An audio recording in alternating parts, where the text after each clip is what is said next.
حدیث مبارکہ حضرت عمر بن خطاب رضی اللہ عنہ سے روایت ہے، بیان فرماتے ہیں کہ ایک دفعہ میں نے عمرہ کرنے کے لیے مکہ معظمہ جانے کی رسول اللہ صلی اللہ علیہ وسلم سے اجازت چاہی تو آپ صلی اللہ علیہ وسلم نے مجھے اجازت عطا فرما دی اور ارشاد فرمایا، بھیا ہمیں بھی اپنی دعاؤں میں شامل کرنا اور ہم کو بھول نہ جانا۔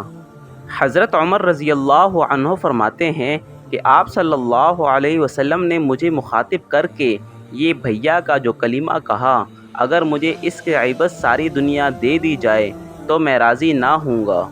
تشریح: اس حدیث سے معلوم ہوا کہ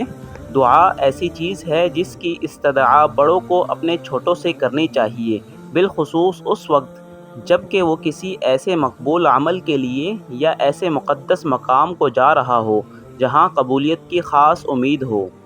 اس حدیث میں رسول اللہ صلی اللہ علیہ وسلم نے حضرت عمر رضی اللہ عنہ کو اخی کے لفظ سے خطاب فرمایا،